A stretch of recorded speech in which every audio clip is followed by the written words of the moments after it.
10 տարվա դադարից հետո Հանրապետության օրվա առիթով զորահանդես Հայաստանի Հանրապետության հրապարակում։ 1918-ի հենց այսօրը Հայոց ազգային խորհուրդը հայտարարեց անկախ Հայաստանի Հանրապետության ստեղծման մասին։ Հայ ժողովուրդը այո ասաց գոյության իրավունքին։ Բաշապարանի, Սարդարապատի եւ Ղարաքիլիսայի հերոսամարտերով ձեռք բերվեց երկար սպասված պետականությունը։ Հայրենազրկումից, ցեղասպանությունից ընդամենը 3 տարի անց հայ ժողովուրդը կարողացավ ինքնակազմակերպվել, ինքնապաշտպանական կռիվներ մղել, հաղթել եւ ստեղծել պետություն։ Անկախության հռչակումից ի վեր Հայաստանում անցկացվել է առնվազն 6 խոշոր զորահանդես, որոնցից ամենահիշարժանը անկախության 20-ամյակին եւ 25-ամյակին նվիրված շքերթներն էին, որի ժամանակ ցուցադրվեցին Իսկանդեր եւ Սմերջ տեսակի հրթիռային համակարգերը։ Հրապարակ են մտնում 9K720 տեսակի Իսկանդեր օպերատիվ մարտավարական մշակութային հրթիռային համակարգերի ստորաբաժանումները։ Այսօր զորահանդեսին ըստ Փաշինյանի ներկայացվել է հիմնականում 2022-ից հետո ձեռք բերված սպառազինությունը։ Հայաստանի զինված ուժերը մարտական նոր դրոշներով, նոր հանդերձանքով էին, դե իսկ գլխավոր տրիբունայում Արագածի մոնումենտալ ինստալյացիաներ։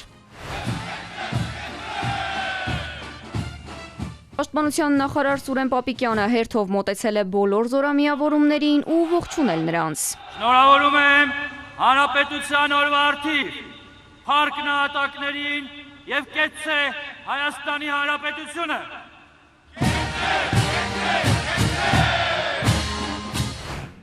Նիկոլ Փաշինյանը ելույթում կրկին խոսել է հաստատված խաղաղության մասին։ 2026 թվականի Հանրապետության այսօրը նշում ենք բոլորովին նոր պատմական պայմաններում։ Շուրջ 35-ամյա հակամարտությունից հետո Հայաստանի Հանրապետության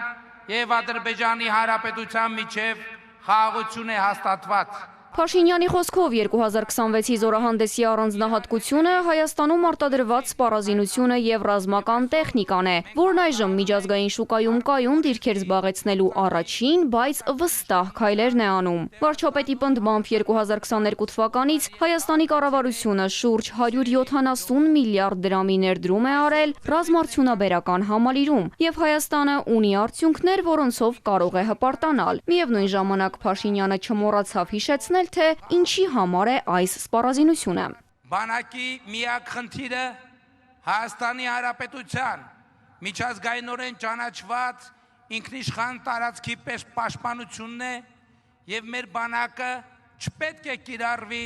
Հայաստանի միջազգայինորեն տարածքից դուրս բացառությամբ միջազգային պայմանագրերի հիման վրա իրականացվող խաղաղապահ առաքելությունների։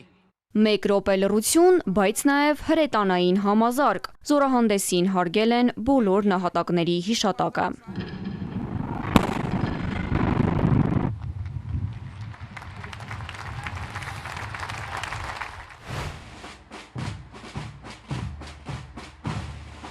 Փաշինյանի ելույթին հաջորդել է սպառազինության ցուցադրությունը։ Վարչապետի վստահեցմամբ զորահանդեսին ներկայացվել է ավելի քան 7 երկրի արտադրության սպառազինություն եւ ռազմական տեխնիկա։ Հայաստանի զինված ուժերի ժամանակակից հետախուզահարվածային գայլ ռոբոտները, Մառախուղ համալիրը, ֆրանսիական Բաստիոն զրահապատ մեքենաներ, հայկական արտադրության Ատլանտ համակարգ,